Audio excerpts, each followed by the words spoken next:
ya. Oke. Jadi yang pertama adalah bahwa selama 1 semester ini ya kita masuk pada mata kuliah Sistem dan Teknologi Informasi. Pengajarnya adalah saya sendiri ya. Kemudian saya dari Prodi Teknik Informatika ya, Universitas Dr. Sutomo Surabaya. Baik ya. Apa sih mata kuliah ini? Jadi mata kuliah ini sifatnya 2 SKS. Memang ini untuk semester 1 untuk Prodi Teknik Informatika, tapi sebenarnya bebas untuk prodi lain. Jadi sebenarnya karena ini adalah sifatnya pengenalan untuk sistem dan teknologi informasi, maka tidak ada mata kuliah prasyarat. Jadi walaupun Anda belum pernah tahu atau belum pernah belajar komputer, sebenarnya ini adalah mata kuliah yang sifatnya umum menjadi dasar pengetahuan berkaitan dengan komputer dan teknologi informasi ya. Jadi mata kuliah ini mengajarkan dasar-dasar sistem komputer, kemudian teknologi informasi dan pemanfaatannya sesuai perkembangan terkini. Kemudian penilaiannya adalah 20% untuk tugas, 40% untuk UTS, dan 40% untuk UAS. Jadi yang perlu Anda pahami adalah bahwa mata kuliah ini 20% tugas. Jadi tugas saya berharap Anda mengerjakan tugas yang saya berikan. Jangan pernah jadikan beban ya tugas yang diberikan, tetapi itu jadikan tantangan. Kenapa? Karena kalau tanpa tugas, maka Anda tidak punya kemauan untuk bisa mencari sendiri ya materi-materi yang mungkin perlu dikembangkan lebih lanjut dari apa yang saya jelaskan di perkuliahan. Jadi sekali lagi sebenarnya perkuliahan itu waktunya terbatas sekali, 2 SKS itu terbatas ya. Jadi di luar itu ada tugas yang tujuannya adalah supaya Anda semua ya, punya kemampuan untuk mengembangkan jauh lebih dalam lagi berkaitan dengan materi yang disampaikan. Oke, saya akan mulai dari pengertian tentang sistem dan teknologi informasi, atau artinya kita akan bahas tentang, ini masih belum materi ya, ini baru pengantar dari mata kuliah dulu, jadi kontrak perkuliahan terlebih dahulu. Jadi sistem sendiri berasal dari bahasa Latin ya dan bahasa Yunani yang artinya kesatuan.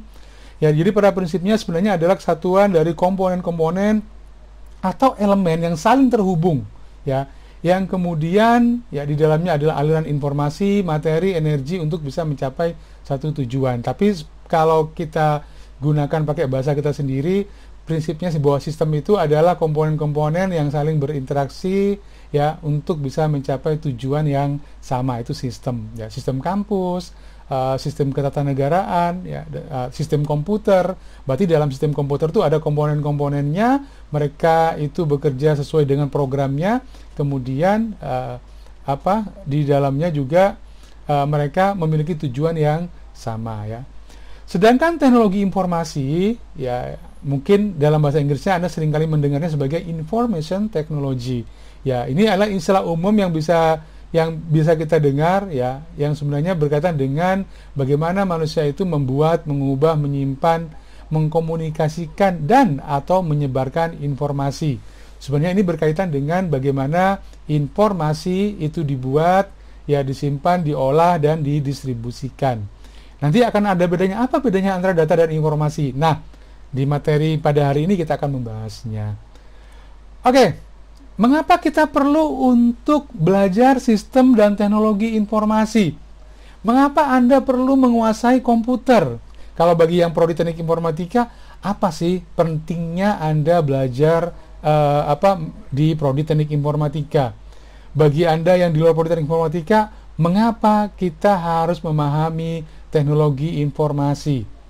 Ya, perlu kita pahami adalah bahwa saat ini, ya mungkin Anda sering kali dengar istilah ini, yaitu bahwa kita berada pada Industry Revolution 4.0 atau kita berada pada revolusi industri 4.0. Jadi pada abad ke-18, jadi pada sebelumnya, kehidupan sebelumnya, manusia itu mereka tidak menggunakan teknologi ya untuk bisa bercocok tanam, untuk bisa hidup ya, masih sangat sederhana. Tetapi kemudian pada abad ke-18 ya, setelah ditemukannya mesin uap ya, maka kemudian kehidupan ya di masyarakat ya, melahirkan revolusi industri pertama. Kenapa? Karena semua kegiatan itu menggunakan mesin, menggunakan mekanik. Itu mengapa kemudian ya terjadilah yang namanya revolusi industri ya 1.0, di mana kemudian semua kegiatan industri, jadi pembuatan memproduksi barang, semuanya menggunakan mesin, termasuk juga transportasi menggunakan kereta api, mesin uap dan seterusnya. Kapal uap seperti Titanic juga ya, pakai batu bara.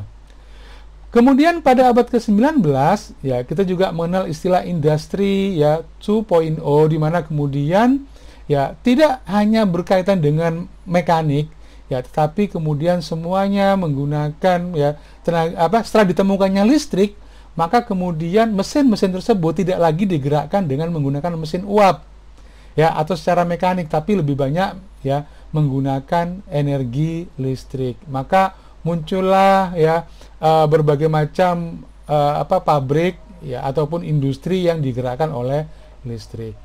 Dan pada abad ke-20 ya kita pahami setelah adanya elektronik. Nah, ini bukan hanya sekedar listrik, tapi juga perangkat elektronik dan perangkat komputer.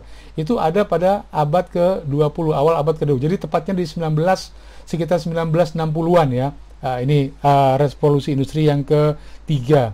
Di mana kemudian dengan adanya robot, ya, adanya komputer, ya, adanya elektronik, maka kemudian industri jauh lebih maju, jauh lebih produktif karena ya menggunakan perangkat-perangkat elektronik. Tetapi kemudian hari ini, ya saya katakan hari ini kita ya masuk pada industri 4.0. Kenapa? Karena komputer bukan hanya sekedar mengontrol perangkat-perangkat yang ada, tapi juga komputer atau perangkat yang ada itu juga bisa berpikir, memiliki kecerdasan, ya sehingga muncullah produksi-produksi yang dia menggunakan kecerdasan ya dari komputer, ya. Mungkin Anda mengenal istilah artificial intelligence ya atau kecerdasan buatan, di mana kemudian contohnya seperti mobil Tesla ya, yang dimana kemudian dia bisa mengenalin di depan objeknya itu ada benda atau tidak, sehingga dia harus ngerem. Kemudian dia juga bisa mengenalin apakah macet atau tidak ya. Itu semua adalah bagian dari kecerdasan buatan yang ditanamkan pada mesin yang kita sudah gunakan kita sehari-hari ya. Kemudian juga mungkin Anda pernah mengenal istilah IoT, tulisannya. Dibaca biasanya IoT ya, Internet of Things, di mana semua hal tergabung dengan internet. Coba Anda bayangkan, sekarang hari ini kita kuliah karena adanya kemajuan internet. Kita bisa menggunakan media komunikasi dan informasi ya. Saya bisa ngomong dengan Anda, saya bisa menjelaskan materi ini melalui internet. Tetapi bukan hanya sekedar itu. Bayangkan kalau kemudian sebuah perusahaan dia bisa mengontrol ya, dia bisa mengontrol armadanya berada di mana saja.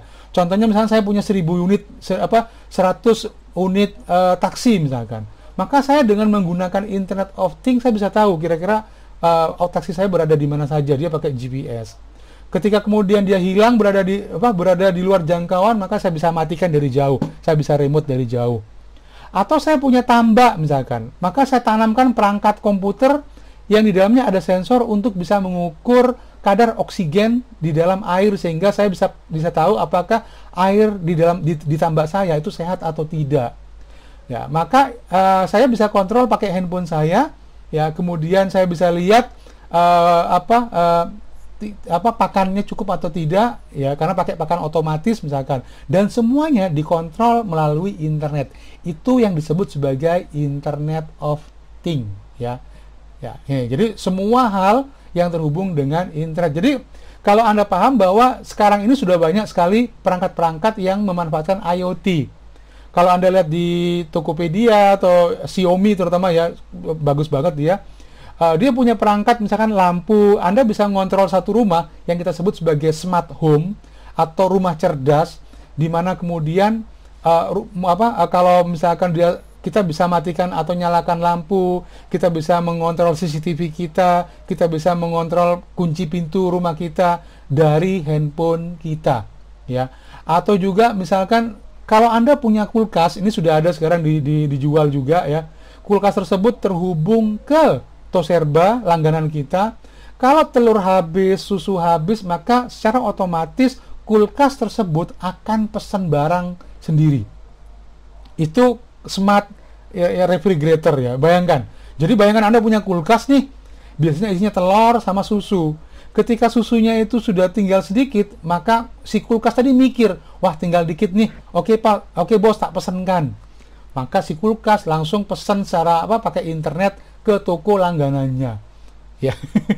Bayarnya gimana? Karena sudah langganan, langsung potong auto debit atau pakai kartu kredit. Luar biasa kan? Ya, ini yang disebut sebagai revolusi industri 4.0, di mana kemudian Anda bisa lihat mobil, Anda bisa lihat rumah, semuanya serba cerdas dan semuanya dihubungkan dengan teknologi internet. Kemudian juga belanja apa saja, ya kalau Anda buka Tokopedia, Anda seringkali nyari barang apa, pasti iklannya juga akan berkaitan dengan barang yang seringkali Anda cari. Maka itu kita masuk pada yang namanya big data, di mana ada begitu banyak data yang diolah oleh perusahaan, dimanfaatkan oleh perusahaan, dan itu digunakan untuk ya meningkatkan keuntungan perusahaan. Mengapa kemudian penting sekali untuk menjaga data? Ya, nanti kita akan bahas tentang keamanan data ya. Tokopedia pernah kebobolan datanya, kemudian Gojek juga baru-baru ini aplikasi kesehatan, Departemen Kesehatan juga, Dinkes juga kebobolan juga. Seberapa pentingkah data? Data itu sekarang sangat penting. Kalau kita bicara tentang aset, maka data itu adalah aset. Kenapa? Karena dengan ketika Anda, jadi gini, kalau Anda seringkali buka YouTube, maka biasanya algoritma di YouTube, ya di YouTube, apa yang seringkali Anda tonton, maka YouTube akan merekomendasikan hal yang mirip. Ya, ini betapa pentingnya.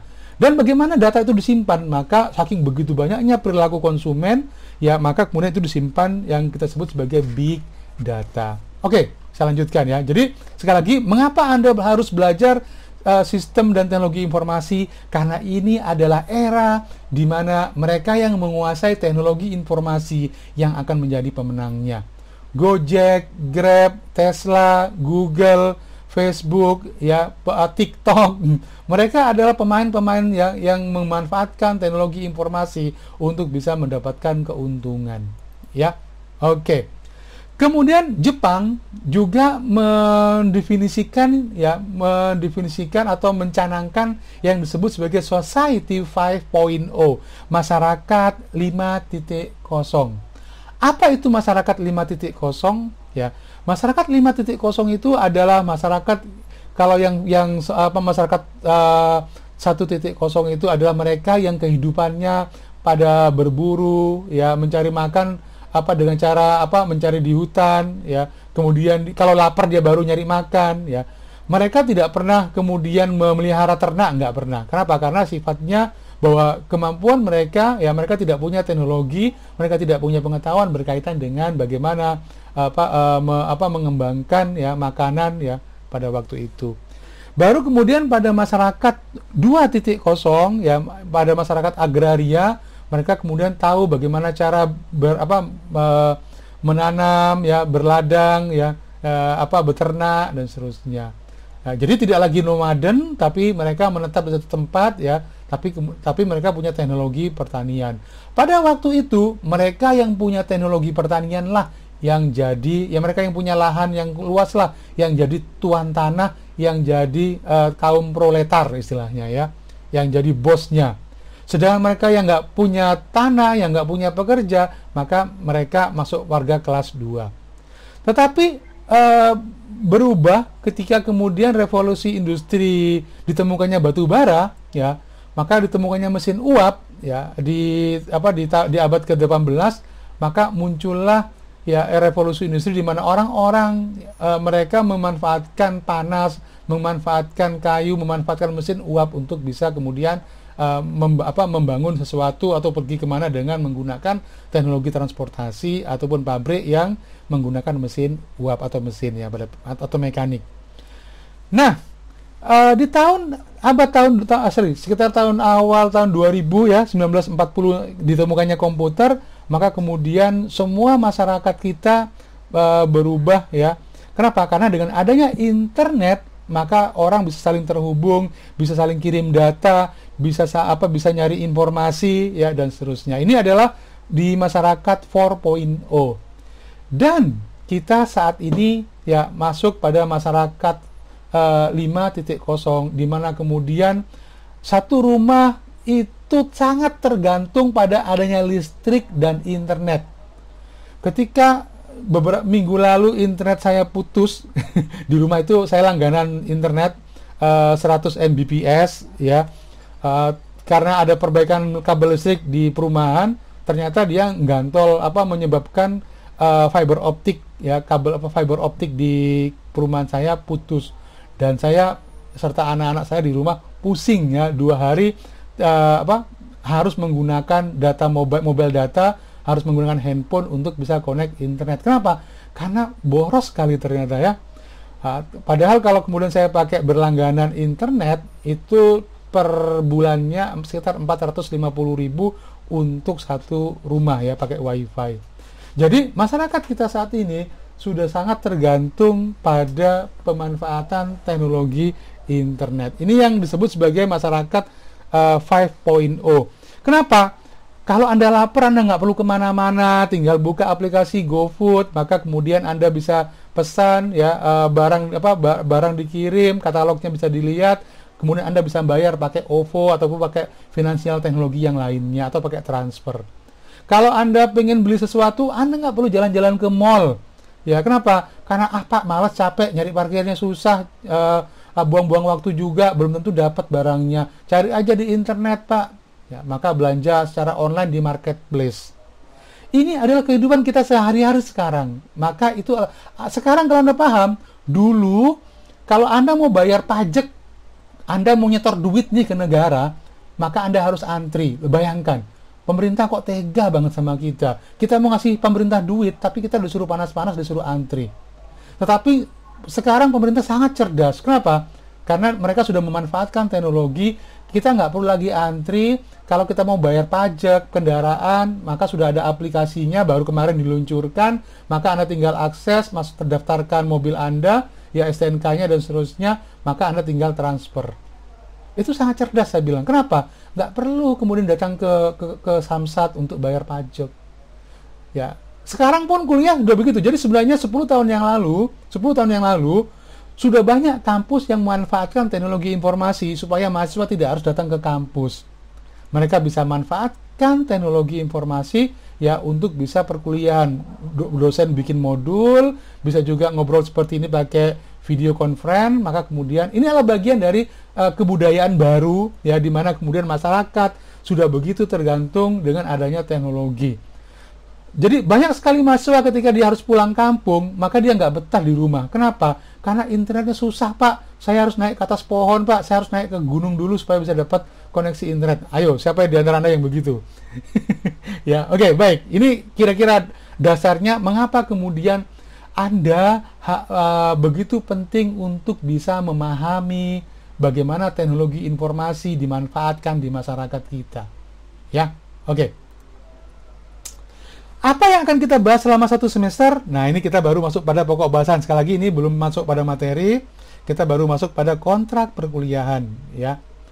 Jadi, yang pertama hari ini kita akan bahas tentang bagaimana teknologi hari ini, introducing today's technologies ya, computers, devices, and the web. Jadi kita akan bahas tentang komputer, apa sih komputer, jenis komputer apa saja, perangkat-perangkatnya apa saja, dan bagaimana web. Ya, web atau internet ya. Kemudian kita juga akan bicara tentang yang pokok bahasan yang kedua, connecting and communicating online, di internet, website, and media ya. Jadi bayangkan sekali lagi bahwa kalau dulu promosi itu mahal. Anda kalau punya usaha sendiri ya, mau jual barang, maka Anda harus bikin flyer atau iklankan di koran atau iklankan di majalah, itu disebarkan ya. Maka itu biayanya mahal sekali. Anda bikin brosur, nyetaknya per brosur itu kalau seperti perumahan itu ada yang sampai 10.000 sampai 15.000. Ya. Unitomo kalau nyetak brosur zaman dulu, satu brosur harganya antara 3.500 sampai dengan 5.000. Pernah kita nyetak brosur profil kampus itu sampai dengan 7.500. Mahal brosur itu. Tetapi dengan adanya media komunikasi seperti sekarang, ya, ada media sosial seperti sekarang, orang bisa tinggal promosi ke marketplace, ke IG, ke Facebook, ya, dan lain sebagainya, murah sekali. Ya, ini gambarannya dan jangkauannya sangat luas. Orang kalau mau buka usaha, nggak harus dia sekarang di pinggir jalan supaya produknya bisa dilihat orang. Tetapi kemudian produknya cukup ditaruh di etalase, di websitenya, di media di Instagramnya, ya, di apalagi yang lainnya, maka kemudian dari manapun orang bisa order. Ya, ini gambaran dari pokok bahasan yang kedua, bahwa kita akan bahas tentang communicating online. Betapa dulu tahun 90-an orang kalau mau telepon ke luar pulau itu sangat mahal sekali. Ya, tapi sekarang Anda enak sekali pakai WA, tinggal telepon, ya. Isi pulsa paling cuma 10.000 sudah telepon berjam-jam, ya. Kenapa? Karena pakai WA. Oke, yang ketiga kita akan bahas tentang computer and mobile devices. Mengapa kemudian penyebaran internet begitu luas? Bukan karena komputernya, tapi karena handphone. Pengguna komputer dan pengguna handphone itu sekarang lebih banyak pengguna handphone. Orang boleh nggak punya komputer, tetapi hampir semua orang sekarang punya handphone, bahkan lebih dari satu. Itu mobile devices, ya kan? Sudah punya handphone satu untuk kerja, handphone yang kedua untuk urusan rumah tangga, handphone yang berikutnya punya tablet untuk mungkin urusan bisnis ataupun untuk nonton Netflix atau nonton film. Ya, maka kita akan lihat nanti kira-kira bagaimana evolusi, bagaimana kebutuhan dari komputer dan mobile device. Kalau Pak saya mau kerja, ya kira-kira saya butuh komputer yang seperti apa? Antara untuk yang di rumah dengan yang di kerja. Jadi karena Anda menguasai bidang teknologi informasi, maka Anda harus paham. Terus Pak, pokoknya kalau saya beli komputer, saya beli yang mahal Pak. Loh, jangan dulu. Ya, Anda butuhnya untuk apa dulu komputer tersebut? Kalau Anda mau beli handphone, mungkin sebagian lifestyle, ya. Anda beli iPhone karena itu untuk lifestyle Anda, karena gaya. iPhone mungkin jauh lebih keren dibandingkan dengan handphone merek handphone lokal atau handphone Cina misalkan. Tapi apa kebutuhan Anda dengan alat-alat tersebut? Itu yang juga menjadi penting, ya. Oke, yang keempat kita akan bahas tentang program dan aplikasi. Karena ini berkaitan dengan komputer, maka komputer yang Anda miliki harus bisa meningkatkan produktivitas Anda. Kalau Anda adalah seorang pekerja, Anda mungkin penerjemah, Anda mungkin belajar bahasa Jepang, belajar bahasa Inggris, Anda adalah bekerja di bidang industri atau desain grafis, maka kemudian apa pemanfaatan komputer dan program yang ada di dalamnya untuk meningkatkan produktivitas Anda. Tetapi jangan sampai juga lupa bahwa komputer yang terkoneksi ke internet itu memiliki tingkat kerawanan yang tinggi. Kalau komputer Anda nggak connect ke internet, cuman di rumah aja, nggak pernah ada flash disk yang dicolokin ke komputer Anda, ya Anda pakai sendiri, ya komputer Anda, maka aman komputer Anda dari virus maupun dari malware. Tapi kalau sudah koneksi ke internet, maka hati-hati. Ini akan kita bahas, ya, berkaitan dengan masalah keamanan. Bagaimana menjaga keamanan komputer ataupun aplikasi kita. Kenapa? Karena kalau Anda perhatikan, ada banyak sekali modus operandi, ya, berkaitan dengan keamanan komputer, ya. Bayangkan kalau Anda punya komputer, suatu saat Anda tergiur untuk menginstal sebuah program yang entah dari mana atau buka email, tiba-tiba ketika Anda klik attachment-nya, ternyata muncul pesan di komputer Anda. Komputer ini telah dibajak, ya. Kalau Anda membutuhkan data-data yang ada di komputer ini, maka Anda harus membayar tebusan dengan menggunakan Bitcoin. Wah, itu yang sedang ngetrend, ya, malware yang namanya ransomware atau software jahat yang dia fungsinya untuk membajak data yang ada di komputer kita. Bayangkan kalau itu sebuah perusahaan. Nah, bagaimana tool-tool yang bisa kita gunakan, aplikasi yang bisa kita gunakan di komputer? Gini, teman-teman semua. Sehebat apapun komputer yang Anda miliki, semahal apapun komputer yang Anda miliki, kalau tidak diinstal dengan aplikasi yang tepat, maka dia tidak ada gunanya. Coba deh Anda beli komputer seharga 100 juta, tapi Anda nggak tahu program apa, aplikasi apa yang harus diinstal di dalamnya, maka nggak bisa ngapa-ngapain. Itu sama seperti kalau Anda punya mobil tapi nggak diisi bensin, ya kan? Ya, itu oke. Pokok bahasan yang kelima, kita akan bahas tentang digital security, etik, privacy, ya, threat issue and defenses. Ini jauh lebih dalam lagi, ya, berkaitan dengan security. Kenapa? Karena kita akan bahas tentang digital security, ya. Jadi kenapa? Karena ini menjadi penting. Karena kalau Anda pahami bahwa ya saat ini menjadi tantangan utama. Ya, ke depan ahli-ahli IT yang dia bisa mengamankan jaringan itu akan dibayar sangat mahal sekali.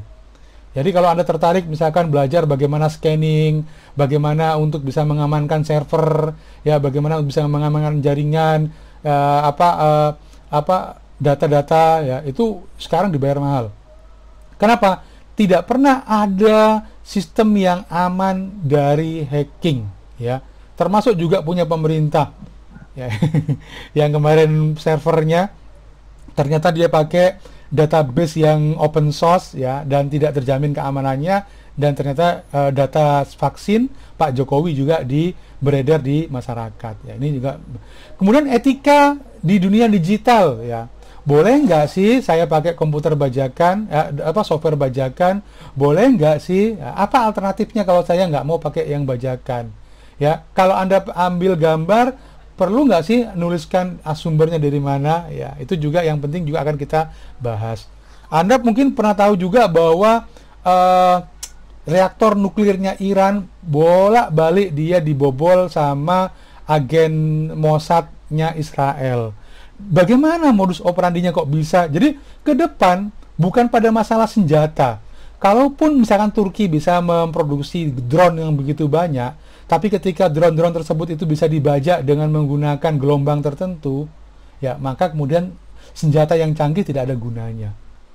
Ya, ini yang bayangkan kalau kemudian ada senjata yang begitu canggih yang dia terhubung ke internet dan ternyata itu bisa dibajak, maka musuh bisa meledakkannya dari luar tanpa harus datang ke sebuah negara. Wah, luar biasa kan? Ya, maka pertahanan saat ini isunya bukan lagi pertahanan dalam bentuk senjata, ya kemudian nyerang pakai senjata bambu runcing, pakai AK-47, ya pakai M16, ya atau pakai rudal, ya. Tapi juga karena semua senjata tersebut, pesawat terbang, helikopter semua itu menggunakan teknologi informasi, maka isu pertahanan saat ini berkaitan dengan masalah IT, berkaitan dengan digital security. Sebuah reaktor nuklir, listrik misalkan, ya, seperti Python itu misalkan. Kalau itu sampai bisa dibobol dari luar, maka kemudian listrik sebuah negara itu bisa di blackout, bisa dipadamkan dari luar. Bayangkan kalau sebuah listrik itu bisa dipadamkan, maka berbagai macam teknologi itu tidak ada manfaatnya. Ya, itu gambarannya, ya. Pak kan bisa pakai baterai, Pak. Kan bisa pakai power supply. Berapa lama sih power supply atau UPS, ya? Ya, oke. Pokok bahasan yang ke-6 kita akan bahas tentang computing component. Jadi ini sedikit agak teknis, teman-teman. Jadi kita akan bicara tentang komputer. Komputer itu cara kerjanya gimana sih? Komponennya, karena kita bicara tentang sistem, maka pasti ada komponen-komponen dalam sebuah sistem komputer. Komputer itu ada prosesor, ya. Apa bedanya prosesor Core i5 dengan Core i7? Apa bedanya antara yang prosesor yang ada di handphone dengan yang ada di notebook, bahkan yang ada di server? Mengapa kalau kita mau tambang Bitcoin, mungkin Anda sudah pernah mendengar istilah Bitcoin. Bitcoin itu adalah mata uang digital, maka ada juga yang menambangnya. Kok dia pakai grafis prosesor, ya itu digunakan untuk pengolahan, untuk penambangannya. Kemudian kita bicara tentang memori juga, ya. Mungkin Anda kenal SSD, DDR3, DDR4, ya kan? Ada berbagai macam random access memory, ya, SSD, ya, atau hard disk, ya. Maka kita akan bahas tentang berbagai macam teknologi memori. Ada nggak sih, Pak, memori atau flash disk misalkan yang ukurannya itu 3 GB? Nggak ada, ya, karena kelipatan dari memori itu pasti kelipatan 2, 4, 8, 16, 32, 64. Kalau ada orang bilang, saya punya hard disk ukuran 1,5 tera, wah pasti bujuk dia, ya. Oke. Perangkat komputer juga ada alat input dan output. Apa alat input dan output? Seperti keyboard, mouse, scanner, ya, apalagi webcam, ya. Itu semua adalah alat input. Sedangkan printer, ya, plotter, atau digital large printing, kalau Anda nyetak banner ukuran 3 meter, maka itu gimana sih sistemnya? Nah, kita akan bahas itu semua, ya, di pokok bahasan yang ke-7. Setelah itu UTS, ya, karena setelah pokok bahasan yang ke-7 kita UTS, maka pokok bahasan yang ke-8 kita bicara tentang digital storage.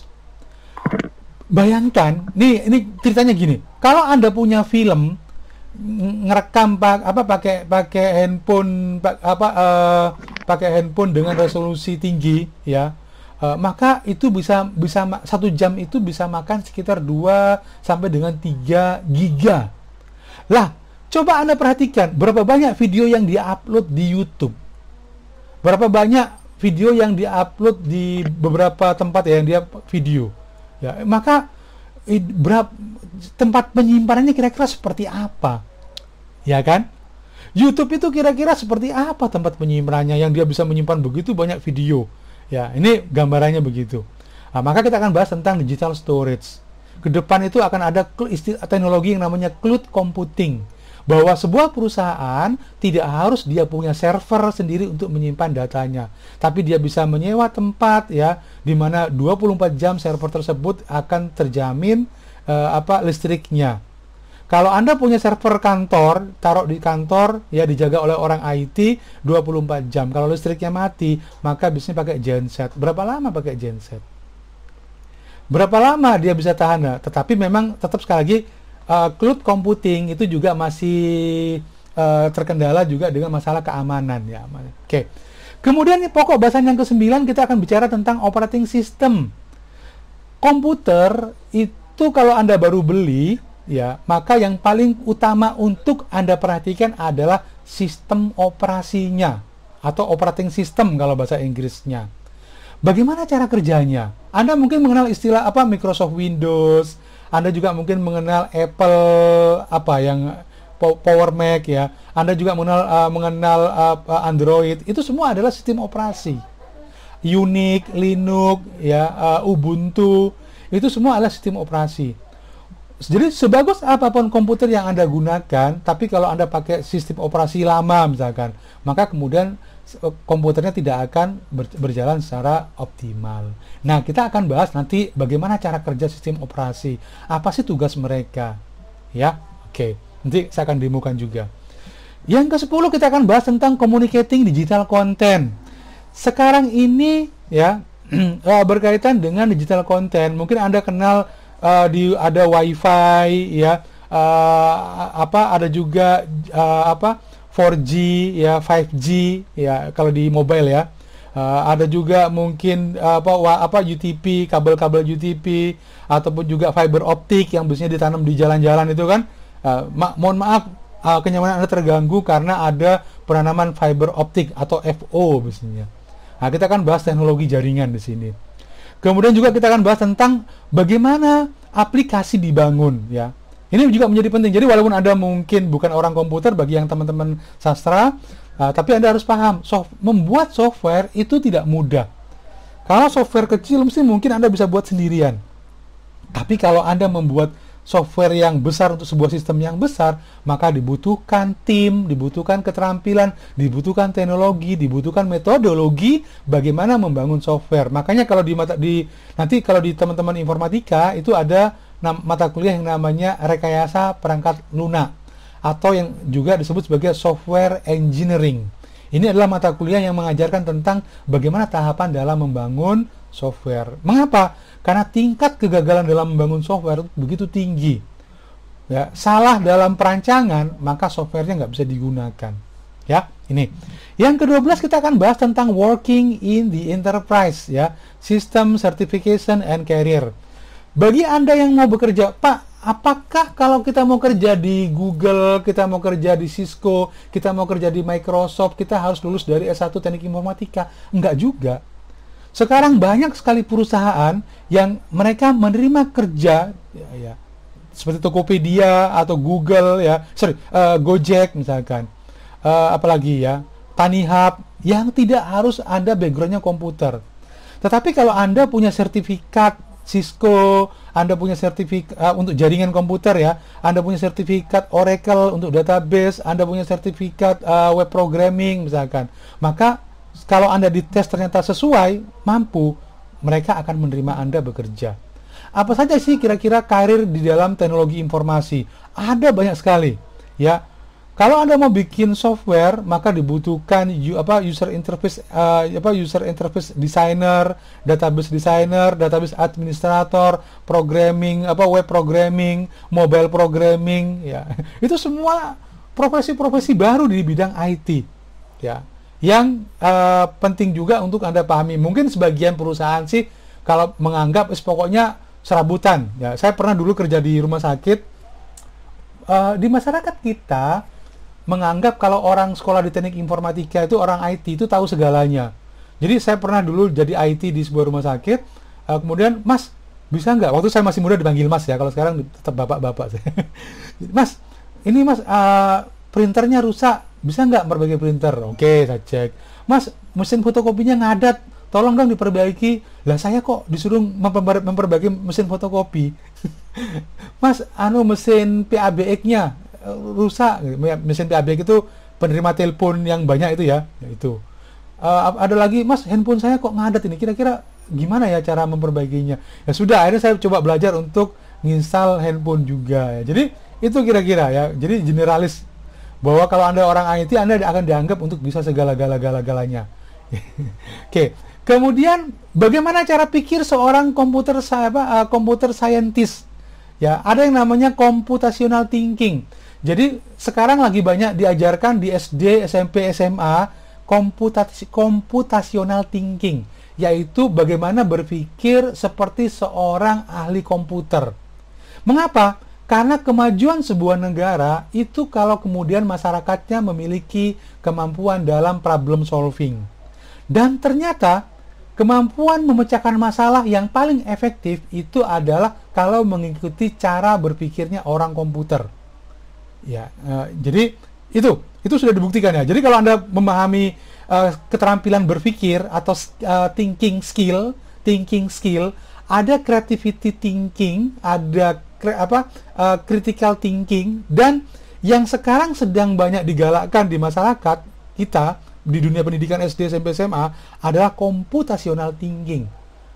Ya, supaya kemudian masyarakat kita, adik-adik kelas kita yang sekarang ini, mereka sudah belajar bagaimana memecahkan masalah secara terstruktur, analisis, ya, kemudian desain, problem solvingnya, kemudian alternatif solusi, ya, implementasinya, evaluasi, kembali lagi ke analisis dan seterusnya. Ya, ini computer science. Jadi nanti kita akan bahas nih di bagian terakhir ya, untuk pokok bahasan yang ke-13 ini. Ada beberapa referensi yang saya gunakan ya. Yang utama adalah saya menggunakan buku Discovering Computer tahun 2016 dan 2018. Ada beberapa tahun sih, 2016, 2017 dan 2018. Tapi sebenarnya nggak terlalu jauh juga isinya, revisinya nggak terlalu jauh juga. Kalau nggak salah sudah ada muncul yang tahun 2000 ya, tapi yang saya punya tahun 2016. Jangan khawatir, nanti saya akan bagikan ke Anda bukunya ini. Di buku ini akan saya bagikan nanti di grup ya, di grup WA. Lumayan besar sih, sekitar 136 mega. Kalau dikirimkan mungkin nggak cukup, jadi mungkin nanti saya akan bagikan dalam bentuk link, Google Drive aja nanti. Ya, oke. Undang-undang ITE menjadi penting juga. Mengapa menjadi penting? Begini teman-teman, banyak sekali kasus kalau Anda menyebarkan konten pornografi, Anda menyebarkan fitnah melalui email, media sosial, maka ancaman sekarang menggunakan Undang-Undang ITE nomor 11 tahun 2008 yang direvisi menjadi Undang-Undang nomor 11 tahun 2016. Dan Anda harus paham mengapa undang-undang ini diciptakan, ya. Karena pada waktu itu kalau saya membobol sebuah situs atau saya membobol bank pakai internet, maka nggak ada hukumannya. Karena KUHP tidak menjangkau kejahatan di internet. Kalau saya nipu melalui WA sebelum tahun 2008, itu nggak ada hukumannya. Ya, nggak bisa dibuktikan. Email itu nggak bisa dijadikan barang bukti. Chat WA nggak bisa dijadikan barang bukti sebelum adanya Undang-Undang ITE nomor 11 tahun 2008. Nah, ini kita akan bahasnya. Oke? Beberapa buku lagi yang lain seperti ini. Nah, ini bukunya. Social Information Technology, ya. Kemudian, tapi buku yang paling penting adalah yang ini, Discovering Computer 2016 ini. Sebagian akan saya ambil untuk yang etik dari buku ini, Ethic in Information Technology, ya. Kemudian ada juga buku Computational Thinking, Beginner's Guide to Problem Solving and Programming, ya. Sifatnya sebenarnya Anda tidak harus jadi programmer untuk bisa memahami computational thinking, ya, karena prinsipnya adalah ini adalah mindset, ini adalah cara berpikir bagaimana memecahkan masalah dengan algoritma, ya, dengan langkah-langkah yang tepat, efektif, efisien, ya. Oke. Itu referensinya. Nah, ada catatan dari saya, slide presentasi dan buku yang saya bagikan semuanya dalam bahasa Inggris. Kenapa? Karena ilmu teknologi informasi terkadang kalau diterjemahkan ke dalam bahasa Indonesia itu seringkali aneh. Dulu mungkin Anda pernah dengar istilah daring dan luring, ya, karena ahli bahasa Indonesia bingung kalau istilahnya upload dan download itu kira-kira apa ya. Oh, upload, oh, download, wah kan itu bahasa Inggris, kalau mau dibikin serapan nggak enak. Maka kemudian ahli bahasa menciptakan istilah baru yang kemudian dipopulerkan dengan nama luring, ya, dan daring. Luring itu artinya online offline ya, online offline ya. Kalau yang upload download itu unggah dan unduh. sorry. Jadi kalau yang upload itu unggah, ya. Kalau yang download itu unduh, ya, itu mengunduh kan, mengambil. Oke. Kalau yang offline itu luring atau luar jaringan. Kalau yang online itu daring atau dalam jaringan. Jadi daring dan luring itu adalah singkatan dari kata luar jaringan dan dalam jaringan. Nah, bagaimana kiat Anda memahami istilah-istilah dalam bidang teknologi informasi? Dulu saya terus terang aja bahasa Inggris saya dulu jelek banget. Tapi karena kemudian saya memaksa diri saya untuk belajar. Kenapa? Karena buku-buku komputer yang versi bahasa Indonesia itu biasanya ketinggalan zaman. Tidak banyak buku-buku yang terbaru yang dia membahas tentang teknologi terbaru dalam bahasa Indonesia. Sehingga kemudian mau tidak mau kemudian paling bagus memang kalau kita pakai yang bahasa Inggris. Jadi nanti tapi saya tetap menjelaskannya pakai bahasa Indonesia ya. Jangan khawatir, Inggris itu saya coba terjemahkan ya semampu saya. Ya, sesuai dengan pemahaman saya. Nah, dulu saya kalau ada istilah yang tidak saya pahami, saya bikin catatan. Istilahnya saya bikin glossary. Glossary itu adalah daftar istilah, ya, yang kemudian saya cari maknanya berikutnya. Jadi contohnya misalkan ada istilah misalkan internet. Apa sih internet? Internet baru kemudian internet itu singkatan dari interconnection misalkan contohnya. Ada istilah lagi IoT, Internet of Things. Ini apa sih? Oh, ternyata ini adalah singkatan dari, ya, dan seterusnya. Jadi saya dulu begitu. Ada istilah search engine atau mesin pencari. Ini maksudnya apa? Mesin pencari adalah aplikasi yang digunakan untuk mencari informasi di internet, misalkan. Web, misalkan. Nah, hal-hal seperti itu, istilah-istilah seperti itu. Kalau ada istilah yang saya jelaskan dan Anda tidak ngerti, maka Anda tulis, kemudian berikutnya Anda cari. Lambat laun istilah-istilah tersebut akan meresap di alam bawah sadar Anda dan akan secara otomatis Anda akan sangat bisa memahami maknanya, ya. Di buku yang ini, buku yang Discovering Computer, di bagian akhir bab biasanya ada ringkasan istilah-istilah utama yang ada. Jadi Anda nggak perlu lagi tapi kalau Anda baca buku tersebut, maka Anda akan lihat, oh ternyata sangat mudah untuk bisa memahami buku ini, ya. Printer, program, search engine, server, smartphone, software, storage device, synchronize, ya, dan seterusnya, ya. Oke. Ini juga secondary term, ya. Ada memory card, ada right click, resources, print out, dan seterusnya. Saya kira ini istilah-istilah yang sebenarnya mudah, ya, yang bisa Anda cari juga di internet kalau Anda mengalami kesulitan atau tidak memahami istilah yang saya sudah jelaskan, ya. Oke, sebelum saya lanjutkan ke materi pertama, apakah ada pertanyaan? Saya persilakan teman-teman semua. Saya mau minum dulu sekalian ya. Wah, ini bekal saya ngajar online ini ya. Teh dengan gelas besar ya.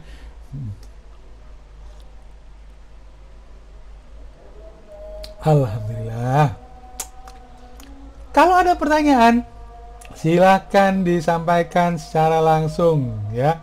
Di kelas di secara seni ya. Jadi Anda bisa langsung acungkan tangan. Oke, saya akan coba untuk Bentar.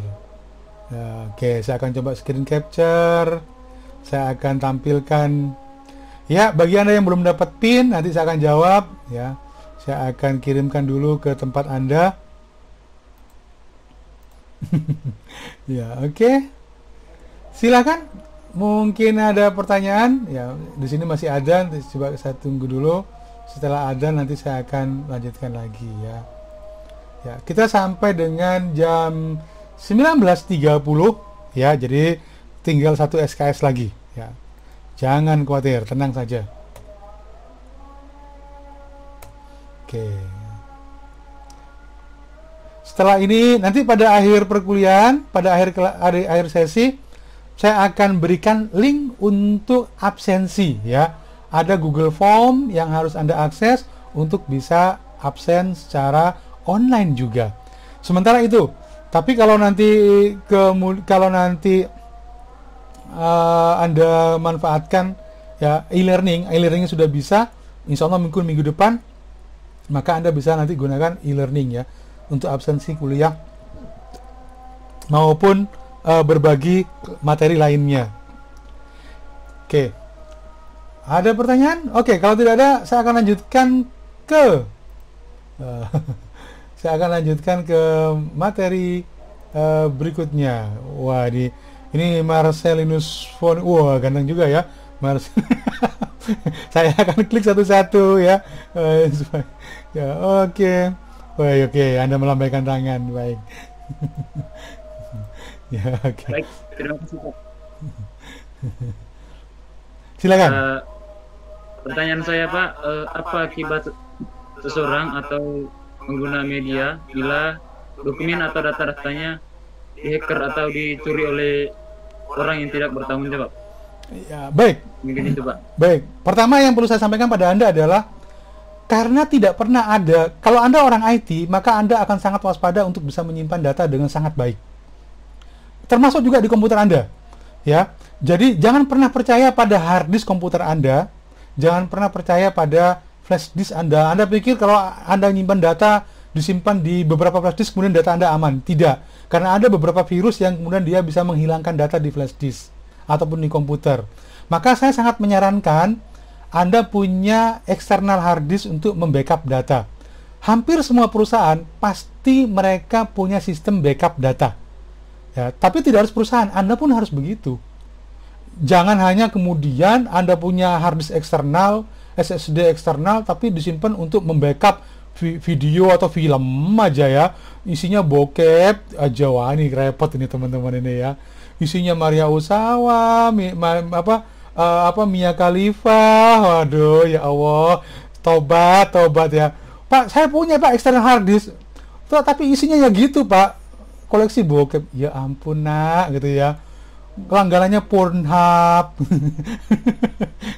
repot ini ya. Jadi semua tugas, jadi pesan saya, semua tugas kuliah Anda, program yang pernah Anda buat, backup juga di Google Drive.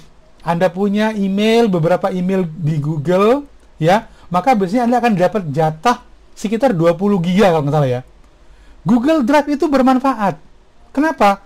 Karena kalau Anda butuh data-data Anda nggak bawa komputer, Anda bisa buka di tempat lain. Ya kan? Saya juga biasanya menyimpan beberapa data di Google Drive supaya kalau contohnya apa? Scan ijazah, scan transkrip, sertifikat, ya, KK, ya, kartu keluarga, KTP, SIM dan seterusnya, STNK, itu saya scan semuanya taruh di Google Drive. Nah, kalau ada apa-apa dan saya butuhkan, maka itu saya simpan. Nah, pertanyaan tadi juga dari Marcelino adalah bagaimana kalau hilang, Pak? Ya, kalau hilang, sekarang polisi itu punya cybercrime, ya, punya unit cybercrime. Kalau Anda lapor polisi, ya, kemudian itu begitu penting, maka biasanya akan ditindaklanjuti oleh cybercrime. Ya, entah itu misalkan Anda punya website kemudian ternyata dibajak, ya, maka bisa lapor ke cybercrime. Ya, itu anunya ya, sementara begitu ya. Nanti kita akan bahas secara khusus nanti di masalah sistem keamanan data. Ya, Mas ya. Oke, baik, saya akan lanjutkan dengan materi berikutnya. Oh, ini masih share ya. Saya akan bagikan lagi pada Anda materi kita, yaitu berkaitan dengan buku. Nah, ini dia buku. Ya, baik, teman-teman semua, ini adalah buku. Ada beberapa buku yang saya punya 2016-2017. Ini saya akan bagikan dua-duanya. Terserah Anda mau pakai yang mana. Tapi prinsipnya nggak jauh beda. Yang 17 mungkin bisa Anda manfaatkan. Jadi buku ini dalam bahasa Inggris. Saran saya sebelum Anda mengikuti kuliah, karena kuliah saya itu mengambilnya dari, termasuk juga slide presentasinya saya mengambil dari buku ini, sudah disiapkan, dan ini masuk buku ajar yang sangat bagus ya. Maka saya berharap sebelum Anda kuliah, Anda sudah baca buku ini dulu.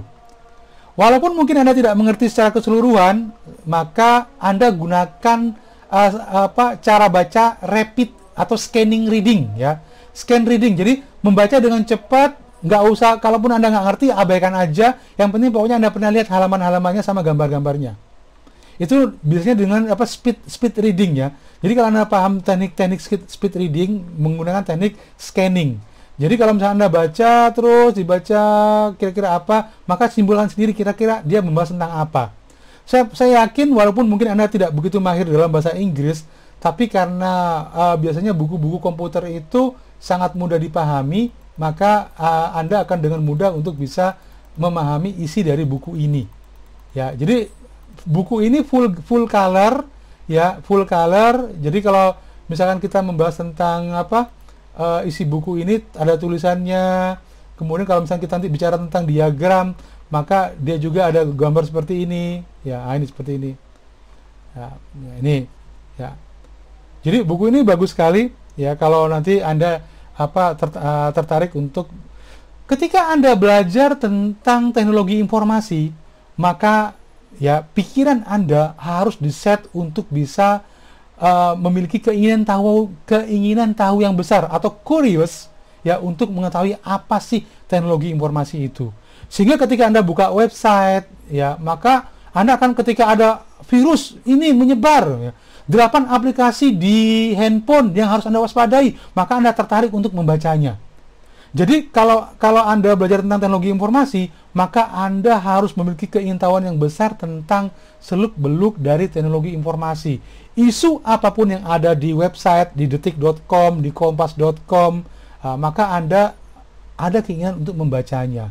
Ada keinginan tahu. Jadi ketika ada seorang hacker, kasusnya adalah penyalahgunaan email misalkan ya, sebuah perusahaan di Italia rugi hampir 4 miliar ya, gara-gara emailnya dibajak. Nah, maka Anda bagaimana modusnya, siapa pelakunya ya, dan seterusnya ya. Ada istilah carding, pembajakan kartu kredit misalkan ya. Ada istilah juga pencurian data atau sniffing ya. Ada juga istilah hacking, ada istilah cracking. Apa sih bedanya? Maka Anda harus mulai sekarang berjanji pada diri Anda sendiri, karena saya sekarang belajar IT, maka apapun berita tentang IT saya akan baca. Nah, itu ya, itu bagus sekali. Ya, ini bukunya seperti ini. Baik, kita akan langsung masuk pada materi kita hari ini. Nah, ini dia ya, materi kita. Saya akan slideshow.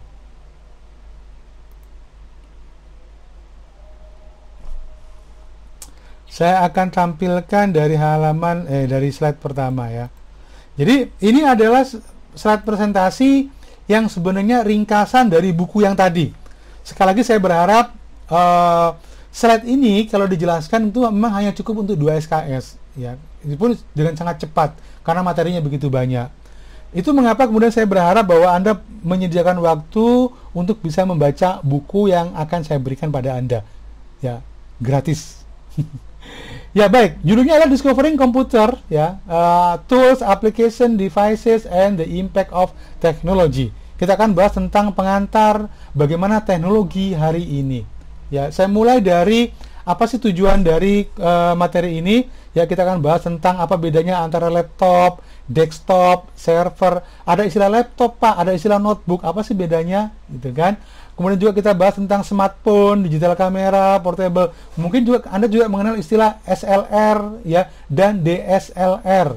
Ada juga mirrorless ya. Kamera mirrorless, kira-kira bagaimana sistemnya. Anda juga tahu game device ya. ada Wii, ya, ada PS3, PS4 dan seterusnya ya. Oke, dan seterusnya. Nah, ini beberapa hal lagi yang lainnya yang akan kita diskusikan. Nah, saya akan langsung masuk pada bagian utamanya.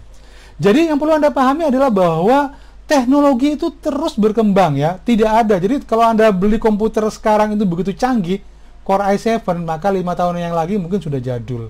Saya dulu punya notebook ini Core i5, itu sudah luar biasa di zamannya. 5 tahun yang lalu. Setelah adanya Core i5 ya, dan ada lagi muncul yang lagi di atasnya, maka kemudian seolah-olah jadul ya. Paling saya cuma mengupgrade RAM-nya aja jadi 8 GB. Notebook sekarang itu yang untuk game sudah 16 GB. Core i7 16 GB, pakai SSD. Wah, luar biasa kan? Ya. Jadi pahami bahwa teknologi itu berkembang dengan sangat cepat. Kalau Anda tidak mengikuti perkembangan teknologi, maka Anda akan ketinggalan. Ya. Itu mengapa kemudian digitally literate itu menjadi begitu penting ya, untuk bisa mengikuti perkembangan teknologi. Software apa terbaru, bagaimana perkembangan kejahatan di dalam bidang komputer, ya, dan seterusnya. Oleh karena itu kemudian ini yang perlu kita pahami saat ini, di mana pada industri 4.0, komputer, mobile device, web, dan teknologi yang lainnya menjadi fokus utama dari apa yang akan kita bahas di semester ini. Kita mulai dari pembahasan komputer. Apa sih komputer itu? Secara bahasa, bahwa komputer itu berasal dari kata kerja to compute. Mungkin dari teman yang sastra Inggris sangat paham ya, bahwa sebenarnya di bahasa Inggris itu ada dua istilah ya yang berkaitan dengan sama maknanya, to compute dan to calculate. Atau kalau yang to calculate, nama bendanya menjadi kalkulator ya, yang Anda kenal juga sebagai kalkulator adalah alat hitung. Nah, compute itu juga menghitung, tetapi sebenarnya lebih pada memproses data menjadi informasi. Secara istilah, bahwa komputer itu adalah sebuah perangkat elektronik yang dioperasikan di bawah kendali instruksi yang disimpan di memori. Jadi ada beberapa istilah komputer, ada beberapa komponen di dalamnya. Pertama yang harus Anda pahami bahwa komputer itu adalah alat elektronik, kemudian dia dikendalikan oleh instruksi program yang disimpan di memorinya. Itu ya. Jadi pada prinsipnya, karena dia adalah alat elektronik ya, cara kerjanya bahwa dia menerima data, mengolahnya, dan menghasilkan informasi. Jadi secara prinsip bahwa komputer itu adalah perangkat yang digunakan ya, yang memiliki kemampuan untuk bisa menerima data, mengolah data menjadi informasi. Dengan kata lain, informasi adalah data yang telah diolah. Dibolak-balik sama saja ya. Jadi data diolah menjadi informasi. Ini yang perlu Anda pahami. Kalau begitu, apa perbedaan antara data dan informasi? Kalau ada komputer yang dia cuma bisa input doang, tapi nggak bisa menghasilkan output, berarti komputernya rusak.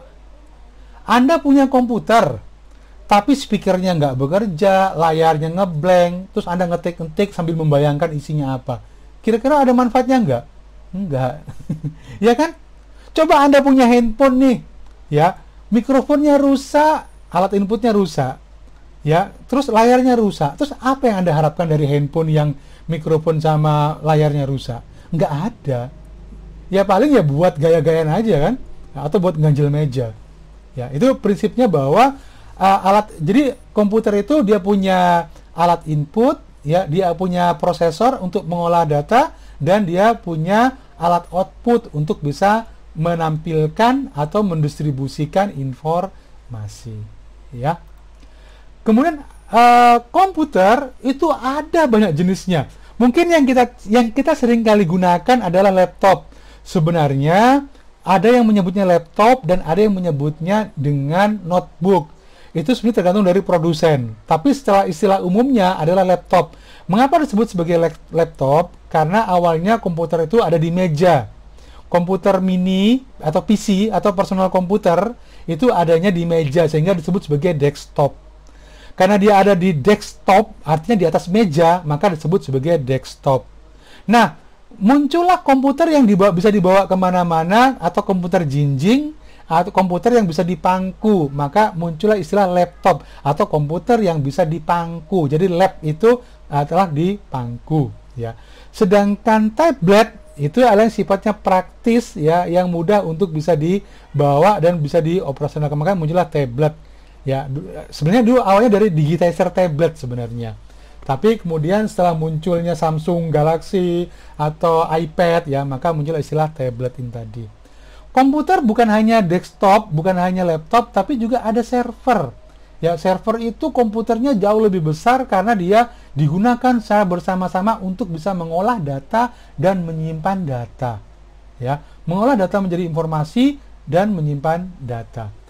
Sedangkan kalau yang sekarang kita perhatikan, ada banyak sekali mobile dan game device, mobile, ya, seperti handphone dan seterusnya. Itu adalah komputer juga.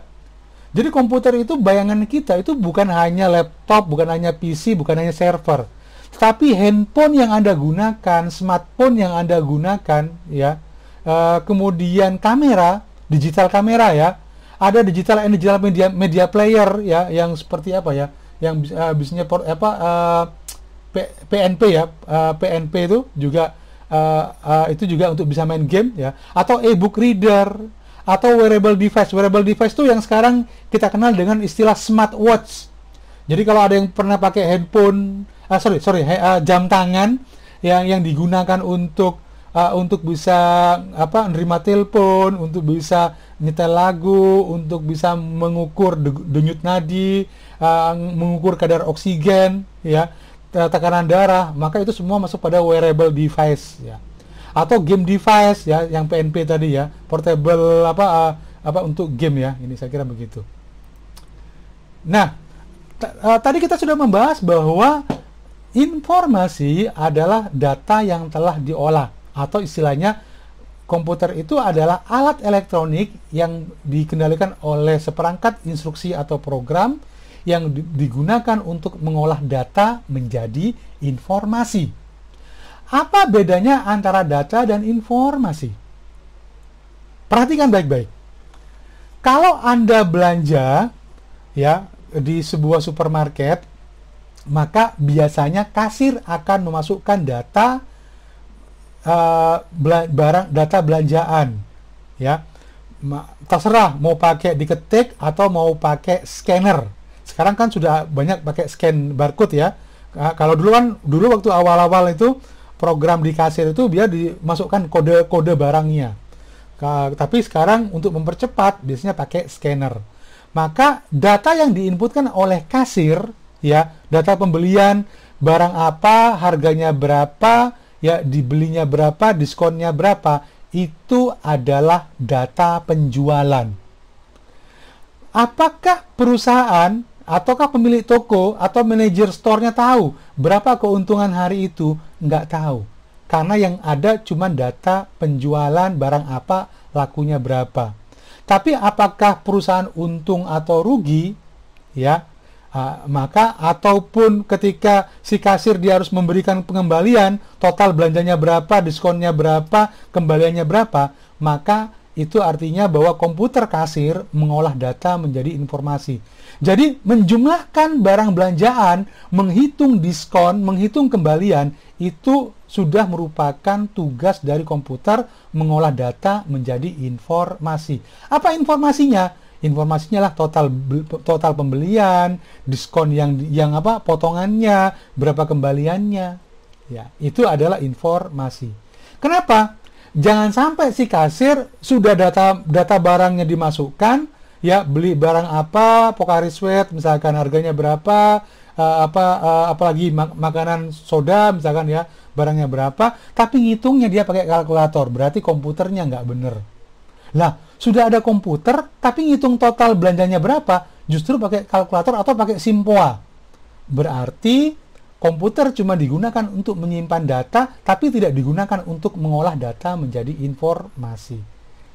Kalau begitu, secara ringkas, apa Pak bedanya antara data dan informasi? Jadi, secara prinsip bahwa informasi itu adalah hal yang atau sesuatu atau fakta yang bisa kita pahami, yang bisa kita maknai.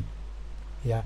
Jadi, Setelah diolah menjadi, maka kita bisa mengetahui, oh total belanjanya segini loh, ya diskonnya segini loh, uangnya segini, berarti kembalinya segini loh.